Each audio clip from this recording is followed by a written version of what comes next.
this is Ryan, and I wanted to record this video because the thing here is it's about homosexuality, and I wanted to say something. Here's the thing. It's I'm a Christian, but God showed me something beyond what the Bible said about it. He created it.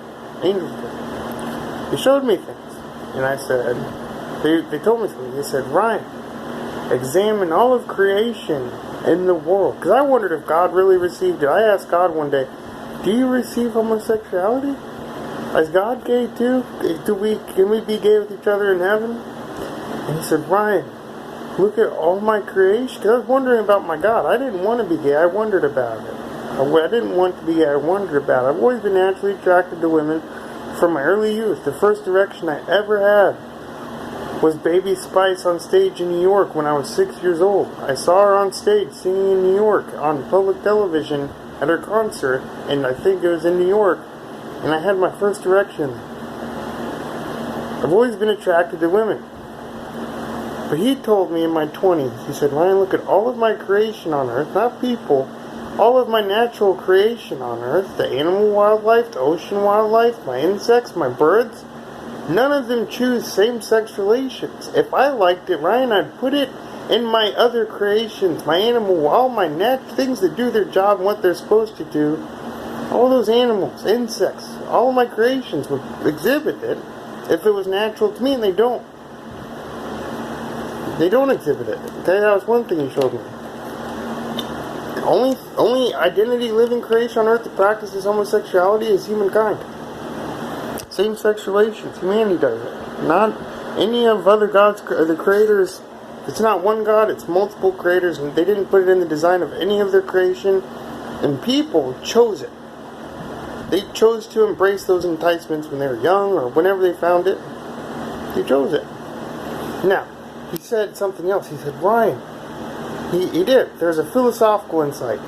He said, think about this. The most romantic place a man can put, and the man is the primary focus, he told me, because man is the ones that children are made with from women. Man is responsible for carrying children between their legs as sperm cells, and men are subplanters, God told me, and women are nurturers.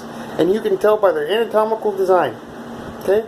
Men can be more, if they lift weights, they get way bigger and stronger than women, and they carry all their children between their legs in sperm cells, and women are nurturers because their body makes the baby, and their breasts nurture the baby after birth with milk and food. They're nurturers. And then, when the baby's born, her breasts satisfy her partner, her husband, and give him peace.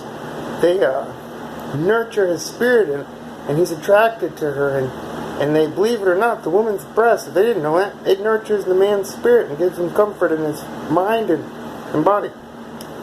Women are nurturers, and you can tell anatomically because they grow the baby in their body. That's nurturement. But so man is the primary point here. The most romantic place a man can plant his sperm cell, all of his children, in sexual relationships and homosexuality, is in the butt of another man. And what comes from the butt? He said, Ryan, I said, that's processed food, and it smells bad. Who wants to poop? I mean, who wants to poop? Everybody wants to poop. Then you get rid of all that food. But it smells, who wants poop? It smells bad, and it's what our body didn't need. It's processed matter, and it smells bad. That's the most romantic place a homosexual man can plant all of his children. In an intimate relationship with another man, is in another man's butt. Now, oral sex too, that's not the most intimate place. They want to put it in another man's butt. That's most intimate in a homosexual relationship. And philosophically, where he plants it, what comes from that? Poop. And when a man plants it in the most romantic place with a woman, what comes forth from there? Her vaginal hair, a baby 9 months later. It's real romantic, man and woman. It's real stinky and bad, man and man. It's perversion of creation. It's truth. And God showed that to me. I thought it was bad because of what the Bible said about it, but then I wanted a reason outside of the Bible, because everybody rejects the Bible. They don't like it. And he showed me. And he gave me every reason. And I said, that is the fact. So, that is the collection of information and truth regarding homosexuality, procreation, heterosexuality. Anyways, I love all of you, and I want to share that with you.